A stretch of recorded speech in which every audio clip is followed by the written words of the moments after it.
last couple of years, in addition to the presentation of the capital plan, we've also looked at the status of our debt retirement and also rates, anticipated rates going into next year. So with that, I'll turn it over to Mark, who normally does the walkthrough over the next 5 years. But we want to also take advantage of your time tonight because the capital plan is not heavy. We anticipate we're probably going to get through that real quick. We want to take advantage of your time, and after the hearing is closed, to give us a little more time to give you an update on the comprehensive wastewater plan, and I'll introduce the folks from Weston and Sampson at the appropriate time. Thank you.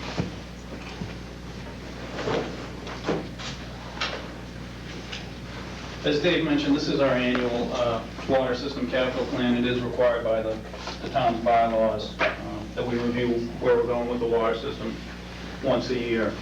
Generally, at the start of it, we restate our goals as the water department, and we have really 4 primary goals.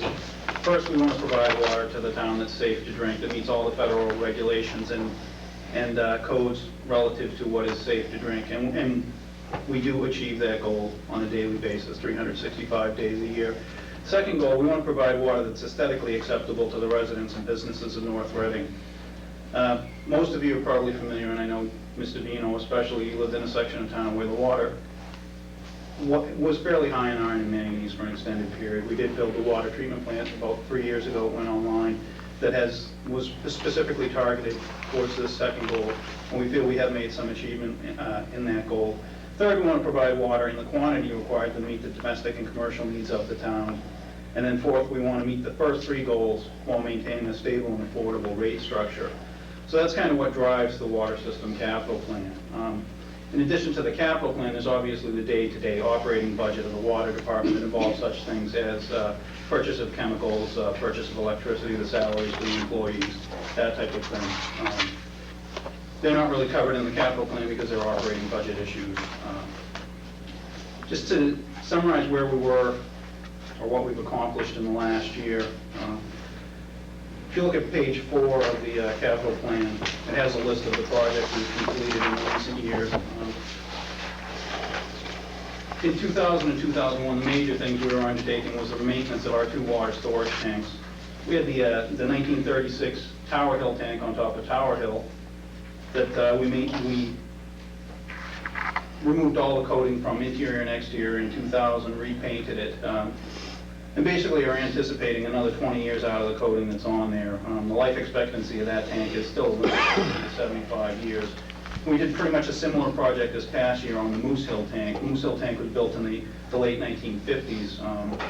And again, it's still in fairly good structural condition, and we anticipate an extended life out of that. The other thing we have initiated this year, the primary project, is the construction of the 3rd water storage tower to meet the growing demands in North Reading. And for the remainder of the talk, I kind of refer to tables 1 and 2, which are on pages 2 and 3 of the capital plan. I'm not really going to go through all 17 projects listed here.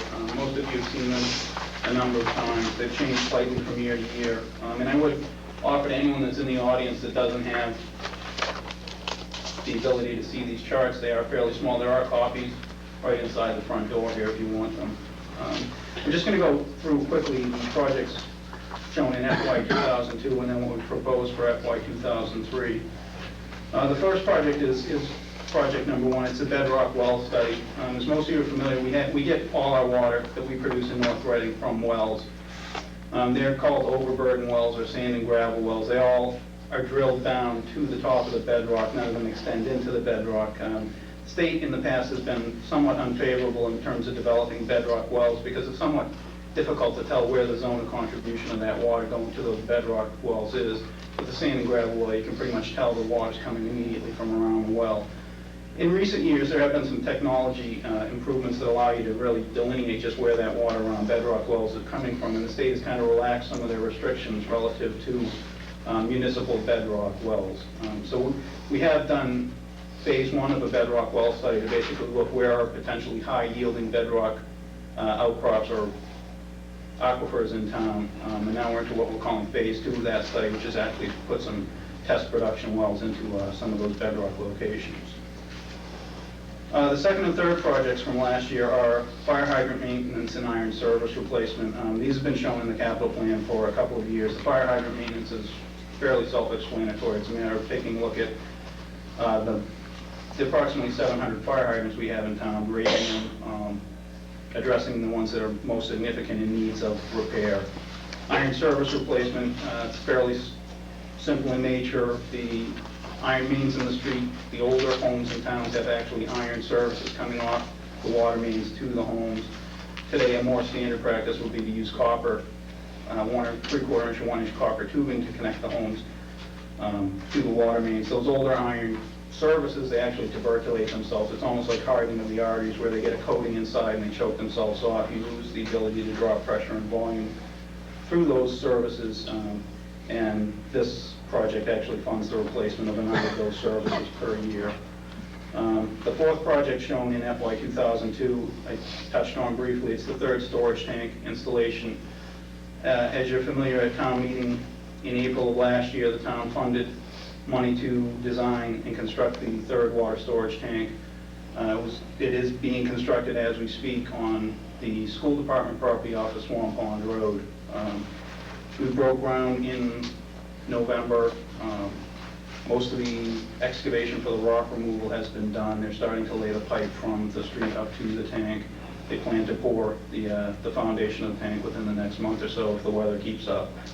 We are hoping to be fairly aggressive in getting this completed, either in the late summer or certainly by Thanksgiving and next year. We hope to have the tank up, painted, and full of water and servicing the town.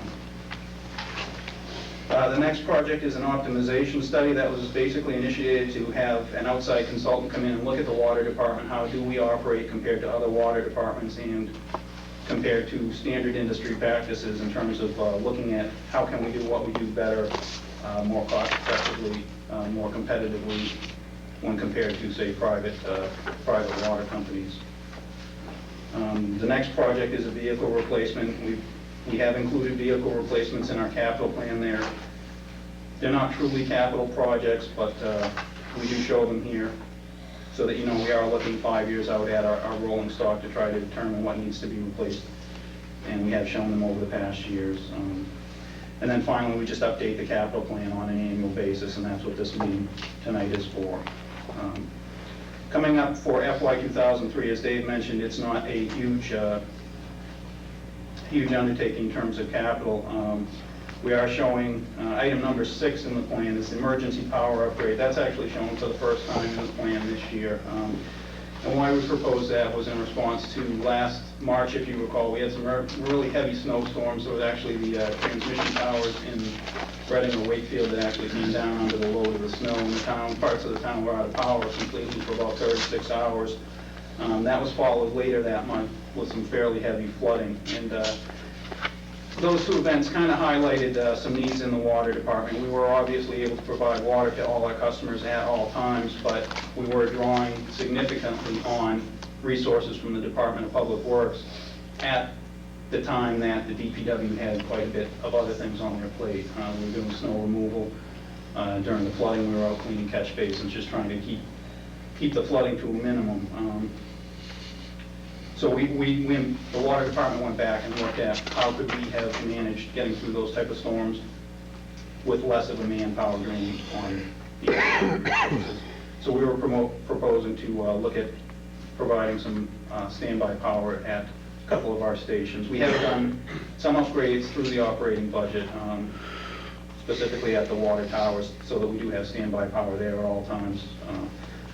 This would fund the West Village Water Treatment Plant and Central Street Pumping Station to have emergency power supplied there also. We're also showing for the first time, not the first time in the capital plan, but the first time we're actually funding it is item 12, which is water main replacement. That's where we're actually looking at going into streets with older undersized water mains that might have been put in 50 or 75 years ago and upgrading them to help meet the town's needs. This is actually done in conjunction with the town road program, where we're trying to look at roads that are going to be done in the upcoming year, address the water main, water services, any water-related issues, just like we normally would with the drainage or any of the other type of infrastructure issues.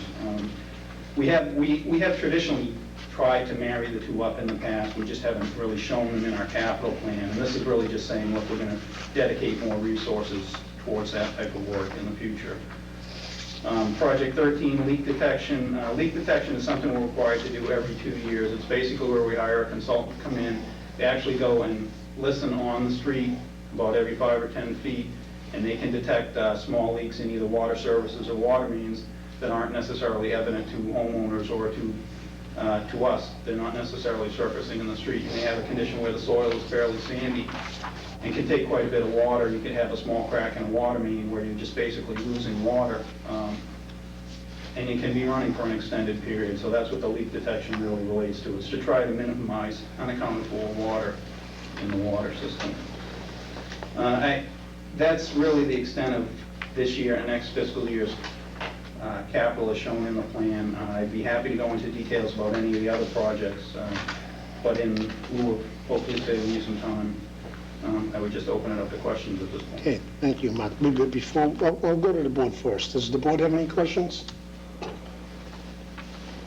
Mr. Yeah, a couple. On that iron service replacement, that's just the town's service that we're talking about replacing. That's not...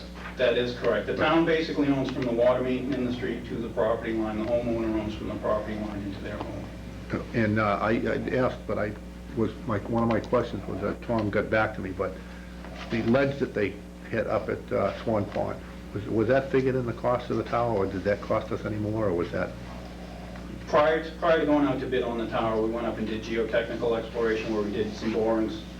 That amount of ledge, at least as far as we believe right now, was figured entirely into the cost that they did for the project. So we're not expecting an overrun due to that. Okay. It was known that there was ledge there. They actually had to remove ledge to a certain point just to put foundations in, and there's an instrumentation vault, and obviously to run the water piping up that hill. But that was anticipated. Okay, and on the water main replacement, is when they do Route 62, is any of that piping in their schedules for when they do the Route 62 reconstruction? I don't believe we plan to do anything in Route 62. We took a look at it with our hydraulic model of the system a few years back, and that was felt to be in fairly good condition and not really... Services have been ongoing, but nothing in the main.